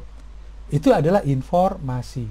Tapi kalau belum diolah, cuman ada beli apa, harganya berapa, jumlahnya berapa, kalau nggak dihitung, maka si kasir dia nggak bisa memaknai atau tidak bisa memanfaatkan ya hasil pengolahan datanya. Itu ya kira-kira begitu untuk perbedaan antara data dan informasi.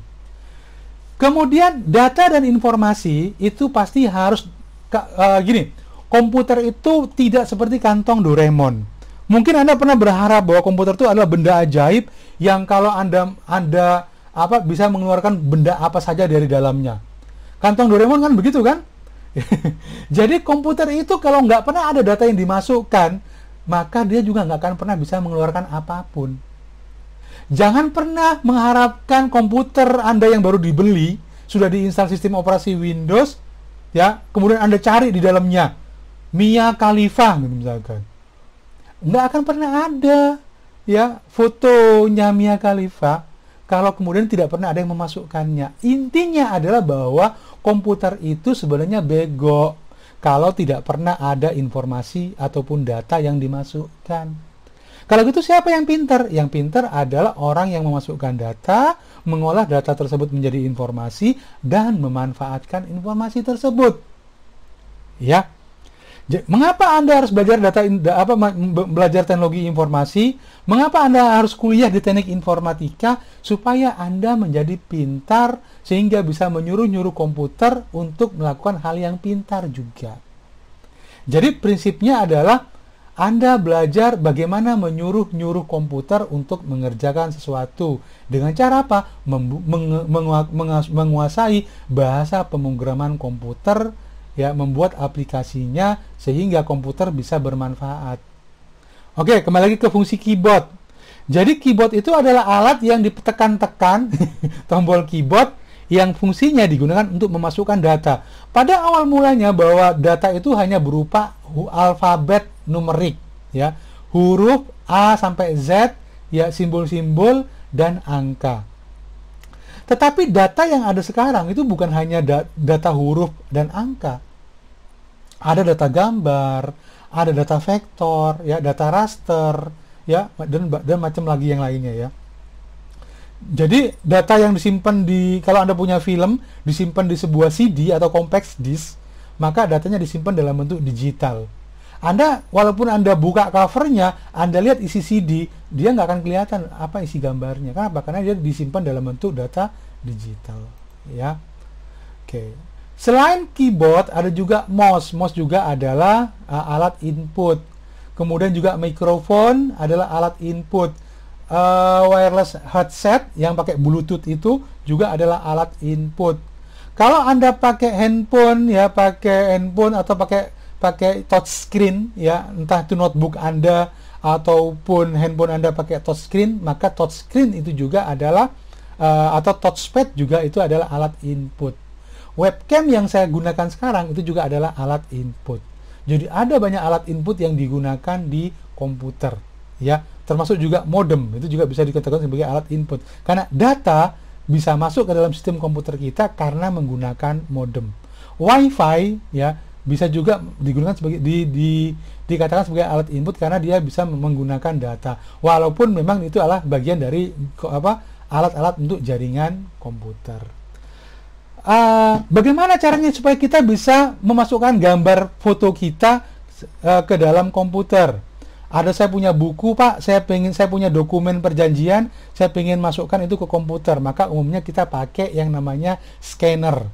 Ya, scanner itu pada prinsipnya adalah cahaya yang ditembakkan ke permukaan kertas, kemudian itu ditangkap oleh fotosensor, ya, kemudian itu dirubah ke dalam bentuk digital dan disimpan dalam bentuk file digital, ya. Itu cara kerjanya hampir sama antara scanner, kamera digital, ya, webcam, CCTV, semuanya hampir sama. Karena apa? Berbasis cahaya, ya.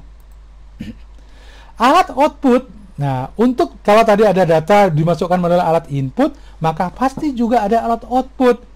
Komputer tanpa alat output maka nggak ada manfaatnya.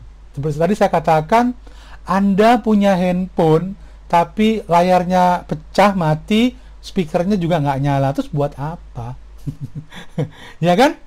Buat WA nggak bisa, nyetel film nggak bisa, ya, nyetel lagu nggak bisa, wah repot kan? Ya kalau gitu, ya berarti bahwa komputer juga harus punya alat output, ya, baik itu komputer maupun mobile device, ya. Apa saja? Printer misalkan, printer digunakan. Printer tuh banyak sekali jenisnya. Ya, mungkin Anda mengenal istilah inkjet print, ya, seperti Canon, ya, Epson, ya, yang pakai tinta itu masuk teknologi inkjet. Ada juga yang seperti mesin fotokopi, ya, seperti mesin fotokopi seperti HP, ya, itu adalah laser printer, istilahnya laser printer. Ada juga printer 3 dimensi, ya, yang sekarang sudah ada printer 3 dimensi yang kalau Anda rancang objek 3 dimensi maka bukan lagi di kertas ngeprintnya, tapi di objek. Anda bisa membuat patung, Anda bisa membuat prototype atau model, ya, yang dibuat dengan menggunakan perancangan 3 dimensi, ya.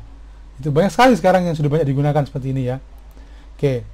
Nah, ini contoh-contoh printer, ya. Ini printer, ada printer inkjet, ya. Dia pakai tinta biasanya. Tintanya juga ada yang CMYK, cyan, magenta, yellow, black, ya. Ada juga yang dia pakai laser, misalnya. Ada juga yang ini pakai 3 dimensi. Jadi saya pengen Pak bikin bidak catur, maka saya bikin dulu di Inkscape ataupun di 3D Max misalkan, ya.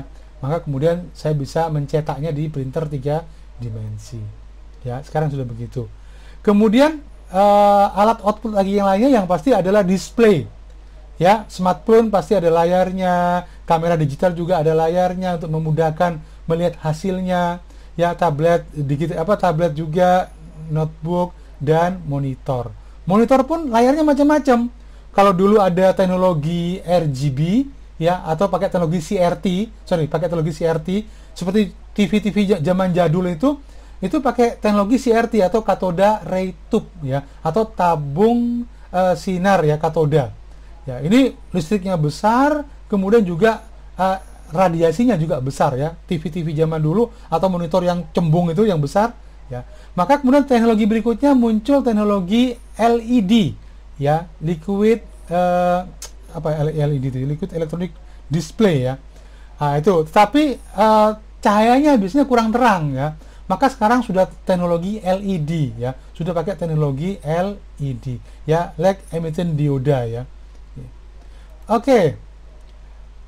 Speaker juga, ya, untuk suara atau musik, maka itu juga menggunakan earbud, headphone atau earphone, ya. Teknologinya macam-macam, ya, ada yang bisa surround, ya, ada yang bassnya full bass, macam-macam. Ada juga yang dia nggak pakai kabel, ya, tergantung dari merek dan harganya tentunya, ya. Itu juga adalah alat output, ya, untuk sound, ya.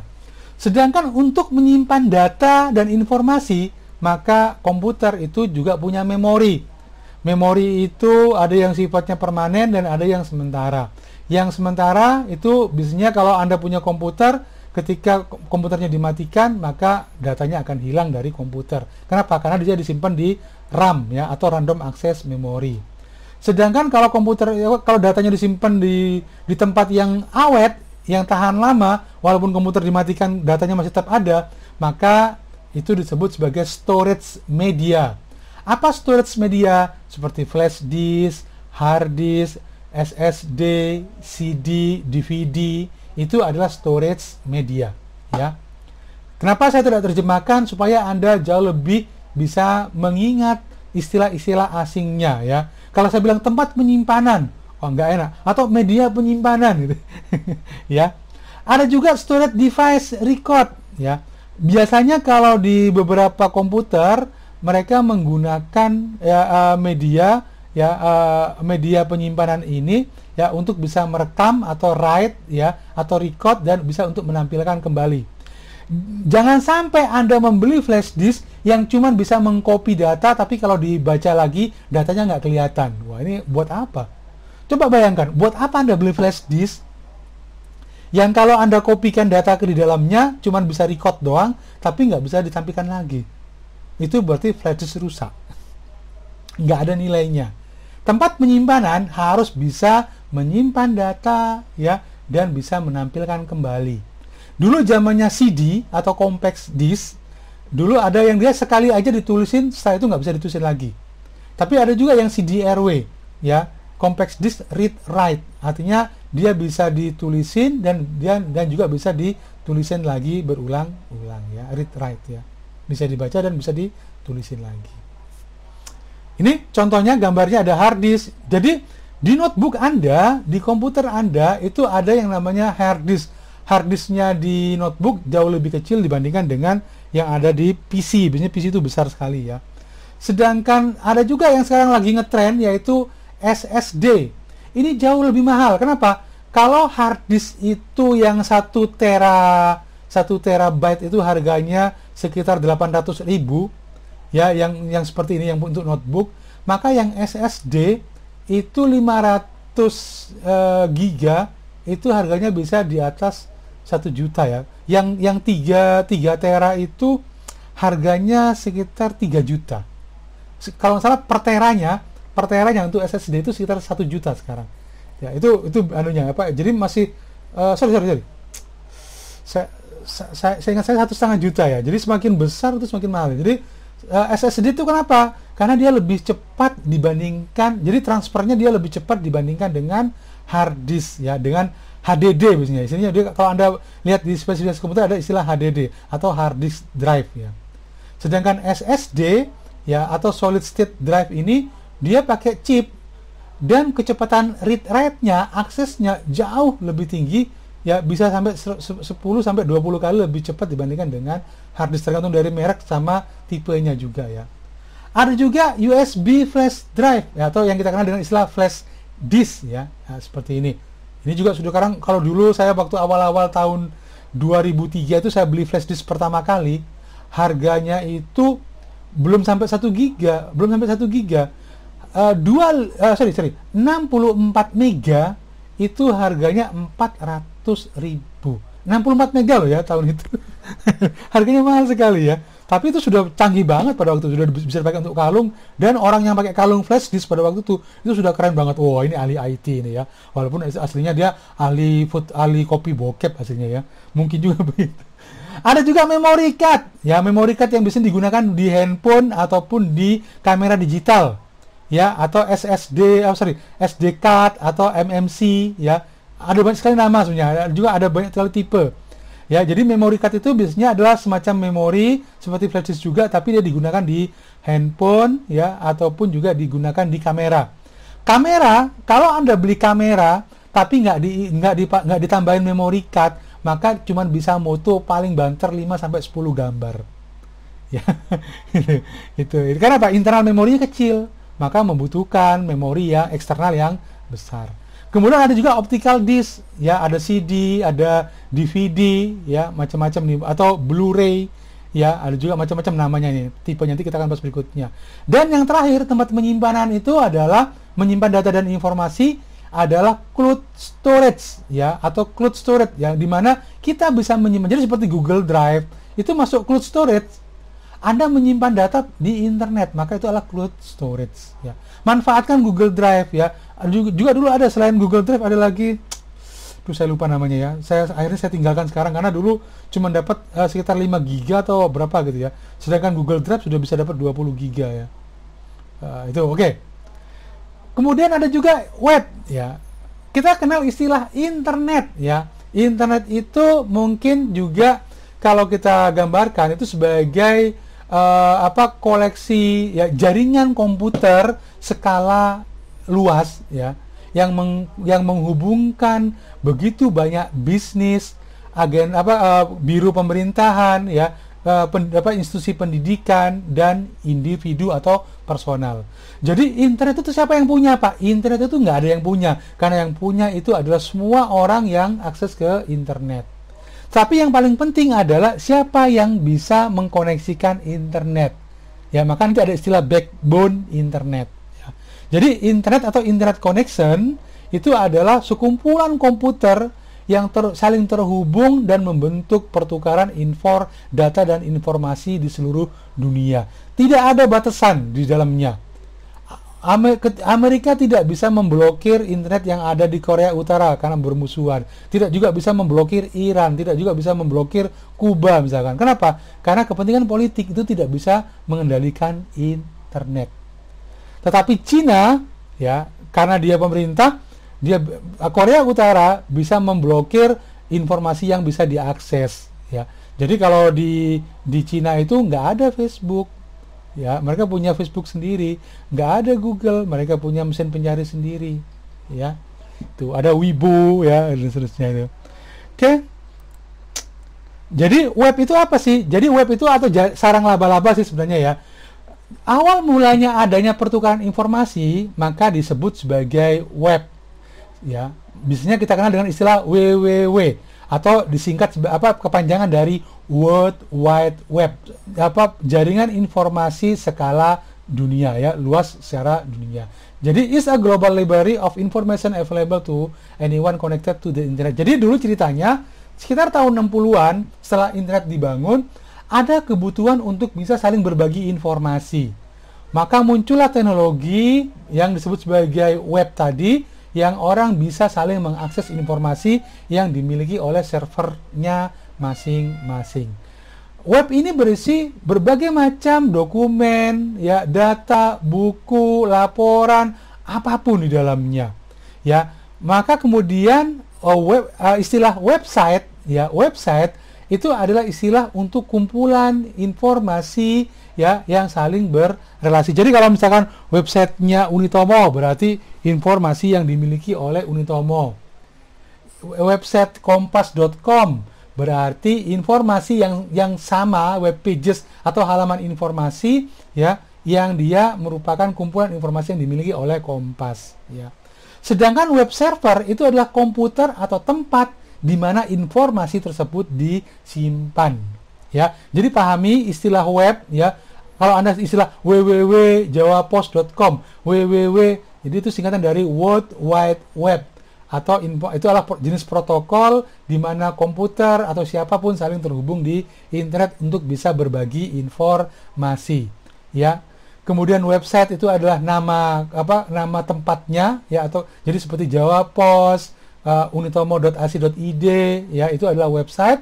Sedangkan web server itu adalah komputer di mana informasi tersebut disimpan. Ini contoh dari web, ya. Di mana web servernya nggak tahu.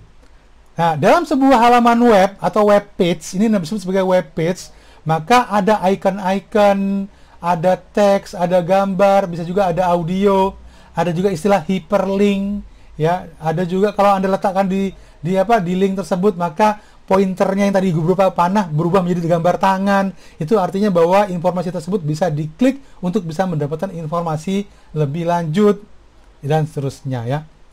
Jadi ada istilah video link, text link, ya, atau hyperlink istilahnya. Kemudian teknologi internet itu juga ada web, ya. Ada web browser di mana ada sebuah aplikasi yang digunakan untuk bisa berselancar atau membuka halaman informasi di internet. Apa contoh browser? Ya, ada Firefox, ya, Mozilla Firefox, ada Google Chrome, Safari, dulu ada apa lagi, ya? Itu adalah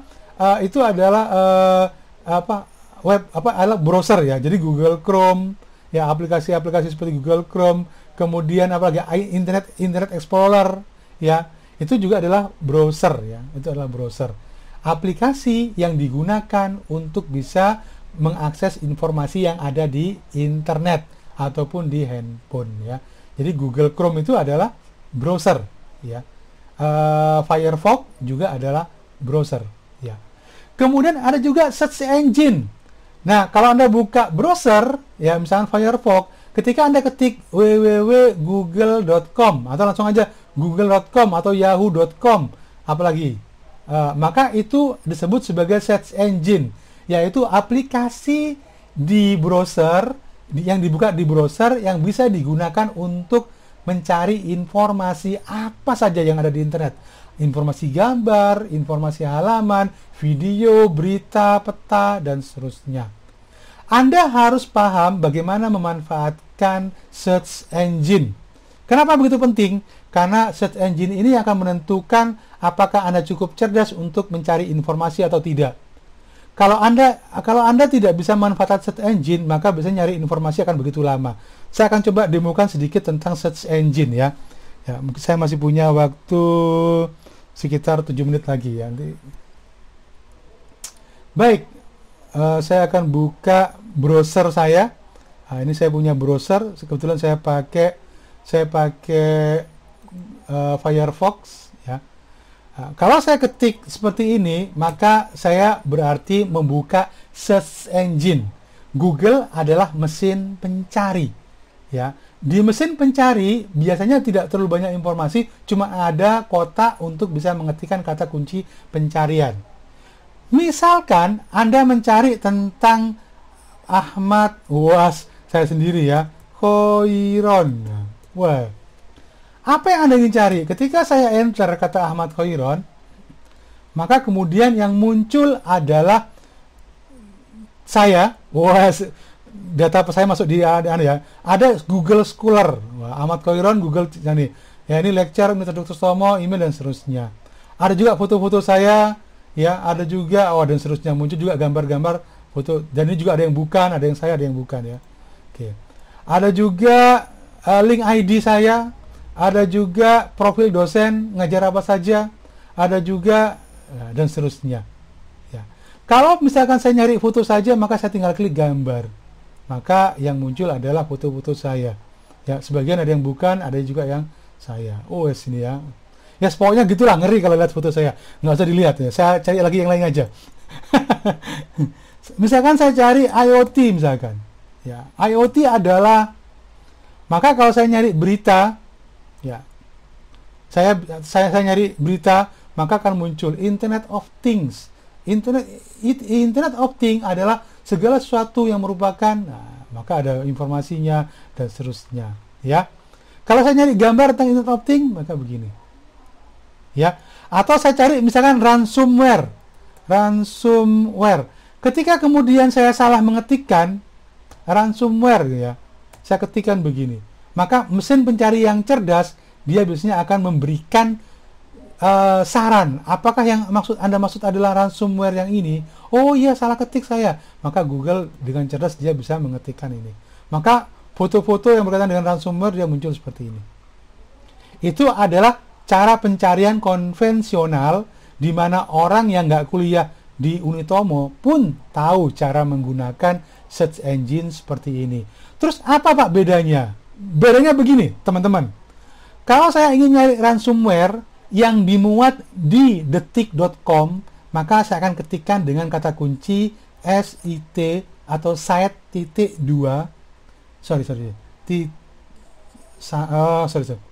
Keliru ya. Ransomware, saya ketik di belakangnya site.2 seperti ini, kemudian detik.com. Maka kemudian informasi yang ditampilkan di bawahnya akan khusus ya dari websitenya detik.com. Jadi ini artinya tolong tampilkan komputer kata ransomware, informasi tentang ransomware yang ada di websitenya detik.com. Ini kata kunci pencarian. Jadi sebenarnya efektivitas atau kecepatan Anda mencari informasi, ketepatan mencari informasi tergantung dari penulisan kata kunci. Ya, ini disebut sebagai Google hacking ya. Kemampuan Anda untuk bisa menggunakan kata kunci yang tepat untuk bisa mencari informasi. Maka kemudian semua informasi yang tampil di sini ya hanya yang ada di detik.com. Ya, oke. Pak, saya nggak di detik.com, tapi saya di kompas.com. Oke, no problemo ya, no problemo. Saya ketik kompas.com, maka kemudian yang muncul adalah semua berita tentang ransomware yang ada di kompas.com. Ya, ya. Unitomo misalkan tentang apa? Saya nyari tentang Unitomo misalkan. Ada nggak sih di Unitomo tentang ransomware? Jangan-jangan Unitomo ini katrok websitenya. Ya, unitomo.ac.id. Ya, oke. Ransomware unitomo.ac.id. Ternyata yang muncul iklan ada di sini ternyata. Ya. di e-jurnal ya, di perpustakaan, iklan juga, iklan itu bukan ya, iklan. Ternyata nggak banyak juga ya datanya. Cuman berapa? Ketemu cuma 2 doang. Ya. Oke. Pak, saya punya tugas oleh oleh dosen saya untuk membahas tentang ilmu santet, Pak. Santet. Maka kalau misalkan Anda ingin mencari materi presentasi, Anda bisa gunakan kata kunci file type seperti ini, _2 kemudian PPT. Artinya Anda mencari file ya presentasi PowerPoint ya tentang kata kunci santet. Maka kalau Anda lihat semua, ini kalau ada informasi seperti ini, munculnya ada PPT, ini artinya adalah bahwa semua ini berkaitan dengan file. Jadi kalau ini saya klik, maka dia akan langsung mendownload file PPT yang isinya tentang santet, tapi dari segi hukum. Nah, oke, kita buka, coba kita buka. Ya, itu gambaran dari bahwa kata kunci yang tepat itu akan memudahkan Anda mencari informasi. Ya, nih, saya kembali lagi ke tadi Google Search Engine tadi. Selain PPT, Pak, kebanyakan beberapa artikel itu menggunakan kata kunci PDF. Ya, maka ya PDF semua. Ada berapa banyak? 14.000 informasi ya Anda bisa download, bisa dapatkan ya tentang santet ya dalam bentuk file PDF. Ya, itu. Anda mau bicara, Pak, saya mau bicara tentang teknologi santet. Masa teknologi santet? Ya sudahlah, saya turuti. Teknologi santet. Ya, kok ada nih, jangan-jangan buka Fakultas Ilmu Teknologi Santet ya. Algoritma santet ya. Delik santet dalam nggak ada, kebanyakan itu dihukum ya kebanyakan ya. Nah, tapi kalau spesifik, Anda lihat, teknologi dan santet itu ketemunya adalah 4.970. Tapi kalau Anda ingin spesifik, Pak, saya nggak mau santet aja, tapi harus teknologi santet. Maka kemudian Anda harus pakai tanda petik seperti ini. Harus pakai tanda petik, ya, apostrof. Artinya bahwa tolong, ya, Google cari yang spesifik tentang santet. Ketemunya cuma 2. Teknologi, kemampuan teknis yang berdasarkan ini ya. Teknologi santet versus inovasi. Waduh, saya nggak tahu isinya apa ya. Ada juga daftar buku dalam prospek cetak. Ada buku ternyata ya, ke Mars dengan teknologi santet, karangan ini dan seterusnya. Perpusnas ini ya. Oke, itu kira-kira ya.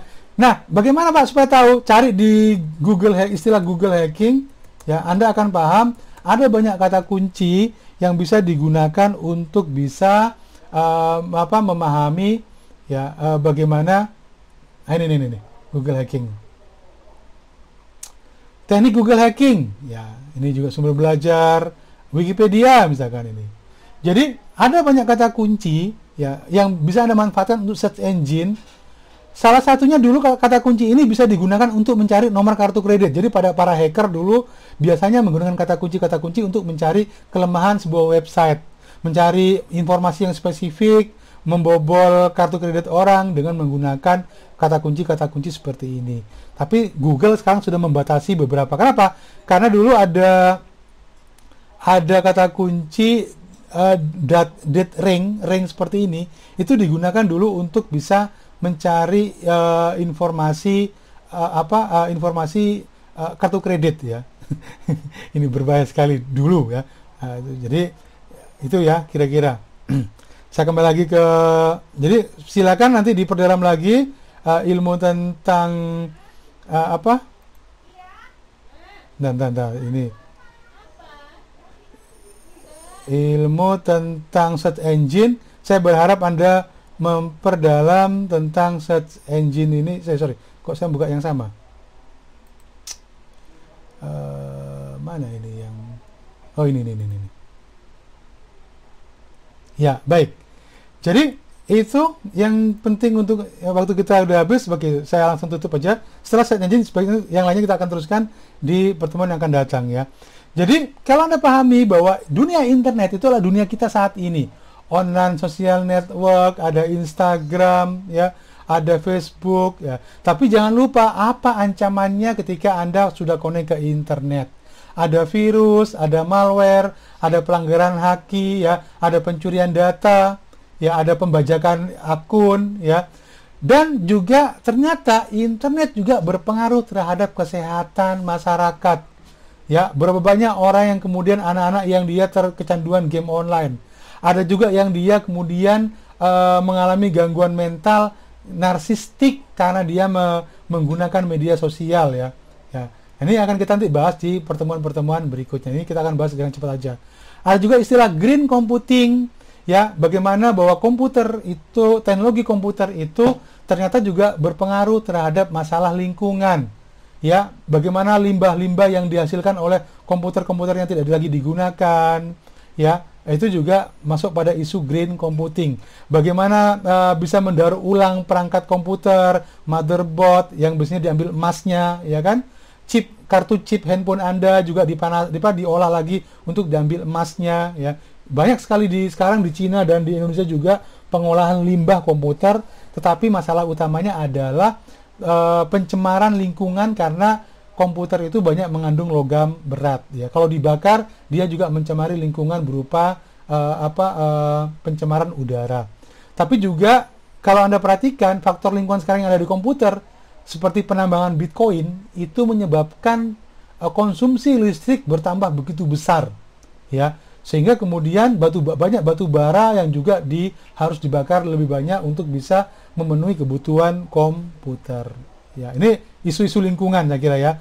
Di berikutnya kita akan bahas tentang program dan software dan program. Apa sih sistem software, ya? Apa sih itu aplikasi? Kemudian bagaimana cara menginstalnya di notebook? Pak, saya sudah install aplikasi saya di notebook A.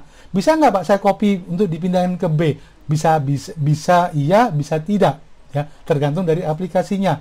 Pak, kalau saya punya aplikasi, saya mau di handphone, gimana Pak? Coba installnya, ya. Saya bisa menghilangkan aplikasi, gimana caranya Pak? Ya, dan seterusnya, ya. Kita akan bahas di berikutnya. Kalau Anda adalah software developer, ya, kira-kira apa saja yang diperlukan ketika Anda mencoba untuk membangun software sendiri, ya. Kemudian beberapa alat komunikasi di internet, ya, ada chat room, email, FTP, GPS, ya, internet messaging, voicemail, dan seterusnya. Ini adalah bagian dari istilah-istilah yang dipakai di teknologi informasi untuk komunikasi. Maka communication device, sekali lagi ingat bahwa semua komputer atau semua perangkat yang terkoneksi ke internet itu disebut sebagai perangkat teknologi informasi dan komunikasi. Makanya ada istilah ICT atau ICT, ya, Information and Communication Technology. Karena kalau tadinya komputer itu digunakan sebagai alat untuk mengolah data menjadi informasi, tapi pada perkembangan setelah adanya internet, semua perangkat ini berubah juga menjadi alat komunikasi, ya. Kalau dulu alat komunikasi itu ya HT atau telepon, ya, tapi sekarang enggak. Ya, Anda juga bisa telepon pakai notebook, bisa telepon juga pakai handphone, ya, dan seterusnya. Dan untuk bisa connect ke internet bisa pakai WiFi, bisa pakai Bluetooth, bisa pakai cellular radio, ya. Seperti ini. Ini WiFi, ya, pakai access point di rumah atau di kantor pakai access point, maka ada yang pakai kabel, ada yang juga pakai WiFi, ya, pakai gelombang radio. Maka ada perbedaan antara kebutuhan komputer atau jaringan di rumah dengan di kantor Anda, ya. Apa kebutuhannya? Mungkin kalau di rumah ya koneksi internet bisa untuk main game, kecepatannya yang mungkin ya sekitar 50 megabit per second sudah cukup. Tapi kalau untuk kantor ya harus di atas 50 megabit per second. Ya, kenapa? Karena mungkin kebutuhannya besar, ya. Nah, apalagi kalau dipakai untuk transaksi. Ya. Teknologi banyak digunakan di pendidikan, di pemerintahan, di keuangan, di rumah sakit, di pendidikan, ya, di traveling seperti Agoda, Traveloka. Apalagi itu adalah betapa kemudian sangat mudahnya kita untuk travel kemana-mana, untuk merencanakan perjalanan, ya, tanpa takut nggak dapat penginapan, tanpa takut nggak dapat penerbangan atau tiket kereta api. Kenapa? Karena kita sekarang sangat mudah dengan menggunakan teknologi untuk bisa berbagai macam keperluan. Ya, rumah sakit juga sekarang sudah ada telemedicine, dokter bisa melayani lewat WA ataupun lewat telepon, ya, lewat WA kebanyakan sekarang, ya. Seperti dokter siapa itu, ya, yang dia menjadi juga bagian dari healthcare juga. Oke, ini teknologi.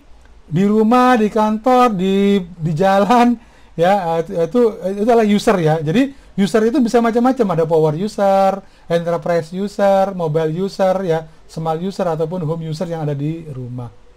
Ya, jadi pada prinsipnya pada bagian akhir saya ingin menjelaskan pada Anda bahwa teknologi saat ini adalah teknologi yang kita butuhkan untuk dikembangkan ya, untuk dimanfaatkan sebagai bagian dari kebutuhan revolusi industri 4.0 dan society atau masyarakat 5.0. Jadi tepat sekali kalau sekarang Anda belajar tentang teknologi informasi, memperdalam teknologi informasi sebagai bagian dari mempersiapkan diri Anda untuk bisa hidup dan maju di revolusi industri 4.0. Ya, saya kira itu untuk pertemuan kita pada hari ini. Terima kasih. Mungkin waktu kita tidak begitu panjang, jadi untuk pertanyaan teman-teman semua, untuk pertanyaan silahkan Anda ketik ketik di grup WA ya. Saya akan jawab, bisa saya jawab secara langsung atau saya akan buatkan videonya. Jadi saya juga punya channel YouTube, biasanya juga saya akan gunakan untuk menjawab pertanyaan dari teman-teman kalau itu memang cukup panjang ya. Pernah ada yang nanya begini, Pak, cara di Excel itu cara untuk mengkonvert dari CSV ke XLS gimana? Maka karena dia bukan dosen IT ya, saya dosen ekonomi, akuntansi, akhirnya kemudian saya buatkan video tutorialnya. Kira-kira begitu ya. Oke, jadi kalau ada pertanyaan silakan nanti disampaikan di grup. Kemudian juga ada daftar hadir. Jadi daftar hadir ini saya akan share juga di Selamat malam. Oke, mana tadi ya? Wah, ini kepanjang sekali gitu. Maba sistem informasi. Oh, ini ya sudah ya. Baik, jadi nanti Anda absen. Saya juga belum tes ini view formnya berhasil atau tidak. Silakan nanti isi absensinya di link ini ya. Di link itu saya sudah bagikan di link sistem informasi ya, di grup sistem informasi. Baik, terima kasih teman-teman semua. Terima kasih atas kehadiran Anda. Ini adalah kuliah pertama. Semoga Anda semangat untuk kuliah di pertemuan-pertemuan berikutnya. Terima kasih. Semoga Anda jauh lebih sehat, jauh lebih bisa paham tentang IT ya, dan semangat untuk belajar tentang teknologi informasi. Assalamualaikum warahmatullahi wabarakatuh.